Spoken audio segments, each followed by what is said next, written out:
গোশত নাই, কুরবানি দিতে পারে নাই, আমার পোলাপান খাইতে পারে নাই, এটার জন্য তারা কোনো সময় অনুভব না করতে পারে। আপনি যা খাইবেন আপনার পাশের বাড়ি যে কুরবানি দিতে পারে নাই তার ঘরেও যেন ওই দিন গোশত থাকে, সেও যেন খাইতে পারে, এই জন্য তাকেও দেওয়া। এই হিসাবে তিন বন্টন করা কি মুস্তাহাব। তো আপনি যদি নাই দেন যে না একা তো খাওয়া যায় যে খায় নাই, তাহলে যে তাকুয়া এটা হলো না। কুরবানি আল্লাহর জন্য, আপনার তাকুয়া পরিপূর্ণ হয়েছে না, নিয়তটা পরিপূর্ণ হয়েছে না, গোশত খাওয়ার নিয়ত হয়ে গেছে। এই জন্য তিন বন্টন করে, তিন বন্টনও আমরা পুরা করি না। মূল মাসলা কিন্তু মূল হাদিস হলো গোশত সমান সমান তিন বন্টন করা। আল্লাহ 7 জনে জবাব দিয়েছেন শরীকে, 7 জনে দিয়ে আপনার যে বন্টনটা আপনি আনছেন আইন এটারে তিন বন্টন করা। তো আপনি পাইছেন 10 কেজি, আপনি 10 কেজি পাইছেন, পারে তিনটা তিন বন্টন করলে কয় কেজি হয়? 3.5 কেজি না, 3 কেজি হয়, একটু আরেকটু পারে। তো আপনি এত টিয়াদা কুরবানি দিয়া, আপনি কুরবানি দাতা, আপনি পাইছেন 3 কেজি, এটা হইলো না। এই জন্য এখানে ছাড় আছে, যেহেতু এটা মুস্তাহাব, এই জন্য পুরাপুরি 3 ভাগ করলে দেখা যায় আপনার নিজের লস হয়ে গেছে। যে কুরবানি দিচ্ছে না তার ফিরিজ করা গোশত, আর আপনি কুরবানি দিয়ে আপনার 100 টাকা শেষ। এই জন্য এখানে ছাড় আছে, পুরাপুরি 3 ভাগ করতে হবে না, আপনি অনুমান করে কিছু দেওয়া, আপনার এখান থেকে বন্টন থেকে কিছু দিয়ে দিবেন, যাতে গরিবরাও খাইতে পারে, চলে, তাদের যাতে পোষায় যায়, অনুমানিক করে দিয়ে দেবেন। এরপরে চামড়ার মশলা, পশু তো জবাই করলাম, চামড়াটা কি করবো? চামড়ার মশলা হলো আপনি যে কোনো পশু, শুধু কোরবানির পশু না, যে কোনো পশু এটা ছুলানোর আগে শরীরে রাইখা চামড়া বিক্রি করা হারাম। শরীর থেকে আলাদা করার আগে চামড়া বিক্রি করা কি হারাম, আলাদা কইরা তারপরে বিক্রি করা। আর কুরবানির চামড়া এটা কি করা? এটা গরিব মিসকিনকে দান করে দেওয়া। এটার দ্বারা যদি এটা বিক্রি করলে এর মূল্য কুরবানি দাতা গ্রহণ করা জায়েজ নাই, বিক্রি করে দিলে মূল্যটা গরিব মিসকিনদেরকে দান করে দিতে হবে, অথবা চামড়া দান করে দিতে। হ্যাঁ, যদি চামড়া সে নিজে রাখতে চায় তাহলে সে নিজে ব্যবহার করতে পারবে। আপনার চামড়া, আপনার পশুর চামড়া আপনি নিজে চাইলে এটা শুকাইয়া শীতের দিন বিছাইয়া শুতে পারেন, গায়ে দিতে পারেন, কম্বল বানায়া, যে কোনোভাবে জুতা বানায়, যেটা পারেন আপনি এভাবে আপনি ব্যবহার করতে পারেন, আপনি যদি নিজে ব্যবহার করতে চান। যদি হাদিয়া দিতে চান কাউরে দিতে পারবেন, আপনার ছোট লোক বড় লোক যত বন্ধু আছে যারে তারে আপনি এটা হাদিয়া দিতে পারবেন চামড়া, ঠিক আছে। কিন্তু এই চামড়াটা আপনার বাড়ির যদি কোনো কাজের লোক থাকে, যে মুনি আনেন না টাকা দিয়ে ভাড়া করিয়া খেত লাগানোর জন্য, এই মুনি বা এরকম কাজের লোককে পারিশ্রমিক হিসাবে চামড়া দেওয়া জায়েজ নাই। এই চামড়াটা কাউকে পারিশ্রমিক হিসাবে দিতে পারবেন না, হয়তো হাদিয়া নয়তো দান, আমি তো আপনার নিজে ব্যবহার করেন, পারিশ্রমিক হিসাবে চামড়া দেওয়া যাবে না। আচ্ছা, এরপরে মাসলা হলো যে অমুসলিম, আমার বাড়ির পাশে অমুসলিম হিন্দু আছে, তার সাথে আমার চলাফেরা খুব ভালো, চলাফেরা করি সবসময়, আমার বিপদ আপদে সে আসে, যা আমি যাই, কারণ আমি কুরবানি দিয়েছি, আমার ঘরে গোশত, তারা তো ঈদ নাই, আমি তাকে কি কুরবানির গোশত দিতে পারবো কিনা? হ্যাঁ, আপনি কুরবানির গোশত তাকে দিতে পারবেন, জায়েজ আছে, তবে চামড়া দেওয়া জায়েজ নেই। তাকে আপনি চামড়া দিতে পারবেন না, তবে কুরবানির গোশত তারা কিছু চাইলে দিতে পারেন, জায়েজ আছে। এরপরে মাসলা হলো কুরবানির, এটা আমরা শুনি নাই, কুরবানির যে পশু এটাতে রশি দিয়ে বাইন্দা রাখেন না, রশিটা কি করবেন? কুরবানি তো সে আসে, রশিটা কি করবেন? এটা হয়তো আমরা অনেকে ব্যবহার করি, অনেকে মাটির নিচে ফালাই দিই, কিন্তু মুস্তাহাব হলো রশিটা সদকা করে দেওয়া। যদি বড় রশি হয় আর কি, কাজে লাগাইতে পারে কেউ, তাহলে এটা সদকা করে দেওয়া। আর যদি কাজে না লাগাইতে পারে তাহলে তো আমি নিজেও কাজে লাগাইতে পারবো না, এটা তো ফালাই দিবেন। আচ্ছা, শেষ হয়ে দিতেছে।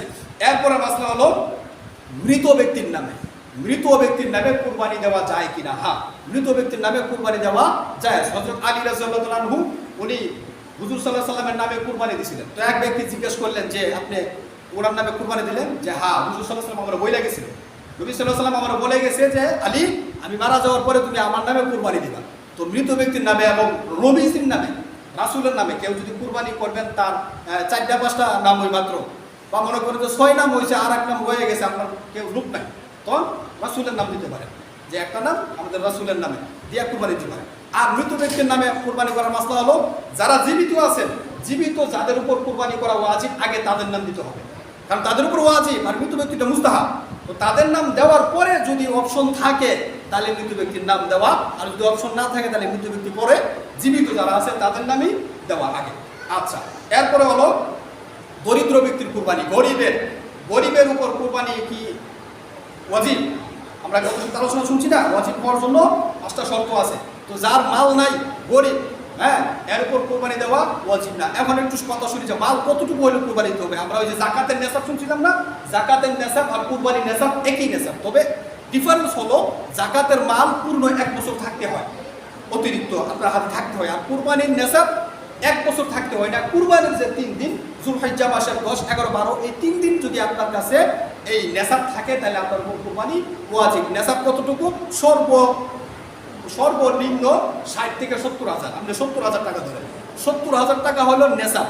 আপনার কাছে যদি এই 3 দিনের ভিতরে 70,000 টাকা থাকে, আপনি 70,000 টাকার মালিক থাকেন, তাহলে আপনার উপর কুরবানি করা উচিত, আপনাকে কুরবানি দিতে হবে।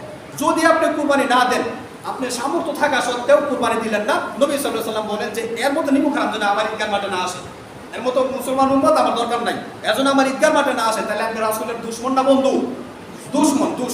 রাসূলের দুশমন মানে আল্লাহর দুশমন, ইসলামেরও দুশমন, আমাদেরও দুশমন, মুসলমানের দুশমন। এজন্য দুশমন হওয়া যাবে না, বন্ধু হতে হবে। যার সামর্থ্য আছে সে কুরবানি দেওয়া। এরপরে দরিদ্র লোকের আরেকটা মাসলা শুনি।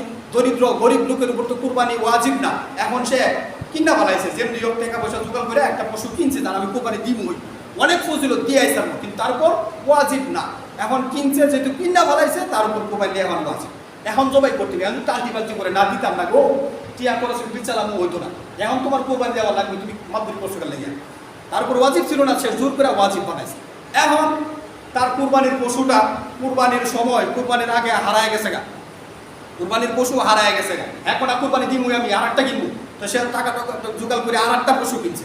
আর একটা পশু কিনা যখন কুরবানি দিতে নিব, ওই সময় যেটা হারায় গেছে এটা হয়েছে, এখন দুইটা হয়ে গেছে গা। হ্যাঁ, মাসলা কি? মাসলা হলো দুটোটারই কুরবানি দিতে হবে, কারণ সে ইচ্ছা করে জোর করে তার উপর ওয়াজিব বানাইছে, এই জন্য দুটোটাকে কুরবানি দিতে হবে। তবে বড় লোক মানে যার উপর কুরবানি ওয়াজিব হয়েছে, যার সামর্থ্য আছে, তার উপর এই মাসলা না।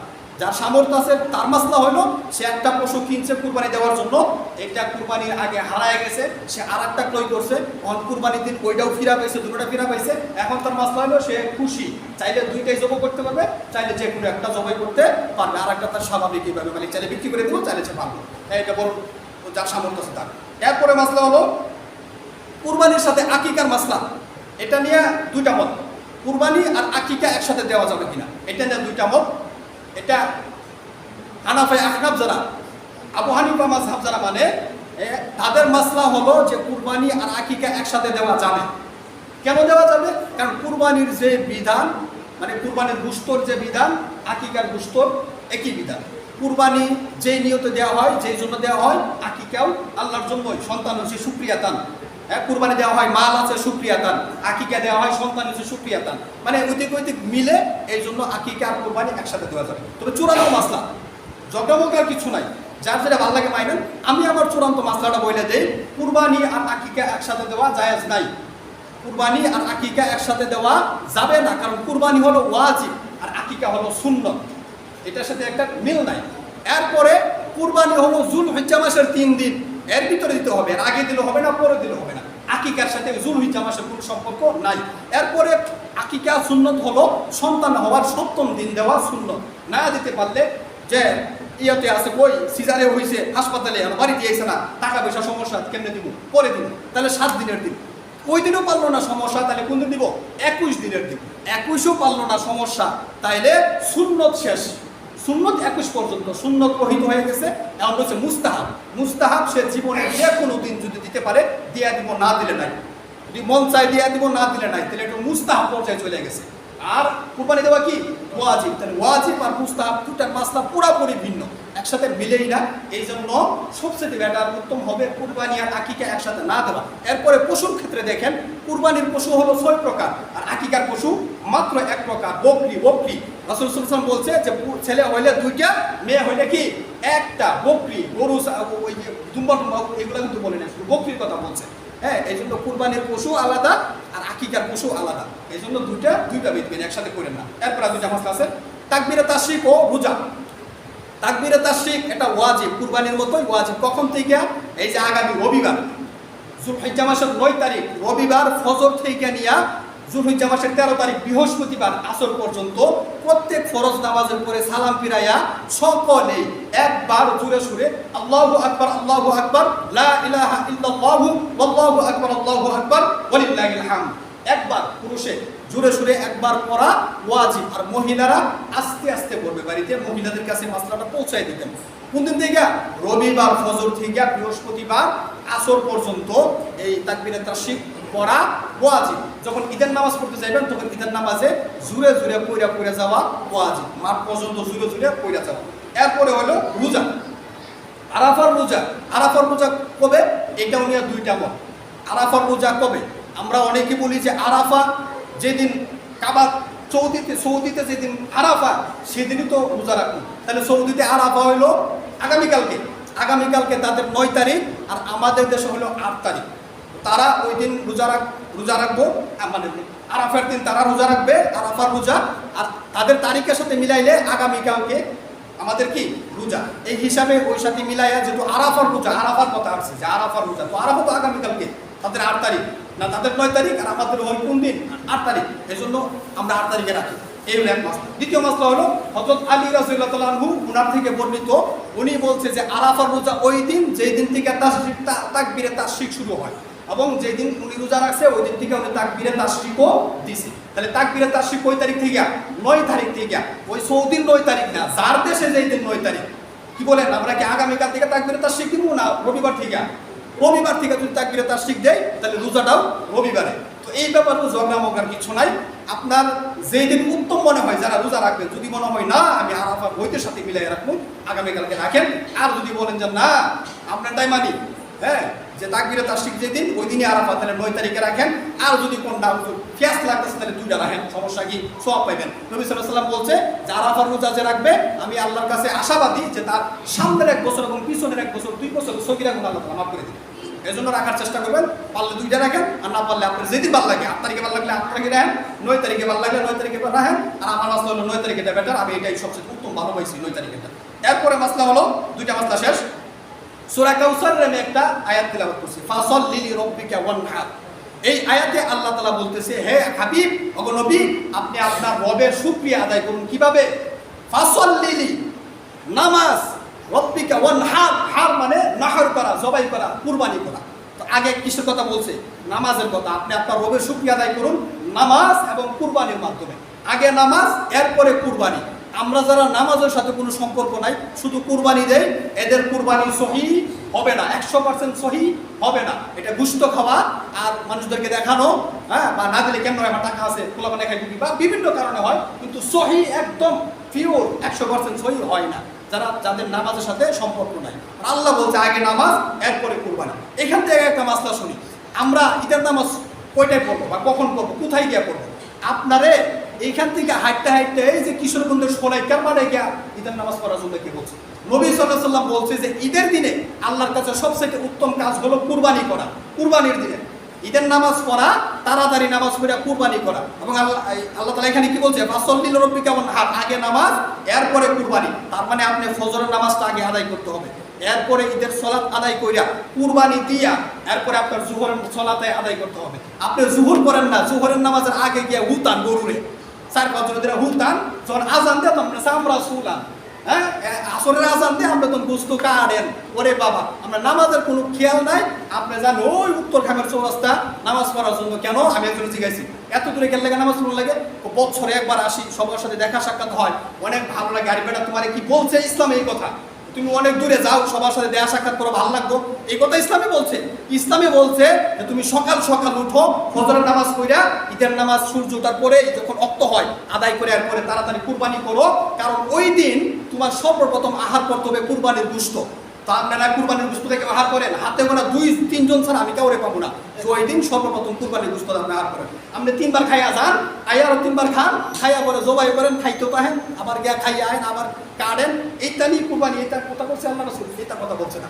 আপনি আগে কুরবানি দেওয়া, গোশতটা খাইতে প্রথম একটা অংশ ঘরে পাঠানো, ওইটা রান্না করবো, প্রথম ওই দিনের প্রথম আহার আপনার কুরবানির গোশত দিয়া আপনার আহার করতে হবে। এই জন্য আগে নামাজ পড়া। ঢাকা শহরে গিয়া দেখবেন 6:30 থেকে নামাজ শুরু হয়, 6:30, 7টা, 7:30 ভিতরে সব নামাজ খতম। কোনো নামাজ নেই। আমি ঢাকা শহর 10 বছর হয়েছি, 7:30টার পরে কোনো নামাজ নাই ঢাকা শহরে। ঈদের নামাজ সব নামাজ শেষ, তখন তারা কুরবানি দেয়। আর আপনি এখানে 9টার সময় নামাজ পড়েন, 10টার সময় আটটা আন, 12টার সময় গরু হুতান, আজান দিয়ে আপনি সামরা শুনলাম। এটা এই আয়তার সাথে এটার কোনো মিল নাই। হ্যাঁ, আমি এই কথা কইলে আমার বিচার জায়গায় ঈদগার মানে, আর ঈদগার মুসল্লি, ঈদগার কমিটি আর চেয়ারম্যান মেম্বার নেতা খাতার হলে আমি কইছি, আমি কি আপনার বিরুদ্ধে কোনো কথা বলতেছি? আপনি আমার আমি বিচার দিবেন? আমি কোরআনের কথা কই, হাদিসের কথা কই, আপনার পছন্দ হইলে হইব, না হইলে না। আপনি তো আপনার বিরুদ্ধে কোনো কথা বলতেছি না। আপনি আমার প্রতি চলবেন কেন? আমার নামে কিসের বিচার দেবেন? আপনার বিরুদ্ধে কোনো কথা বলতেছি, আমি কোরআনের কথা বলতেছি। আর যাই হোক, পরের মাসলা, যাই হোক, ওটা বলে দিয়েছিলাম আগে যে সামর্থ্য না থাকলে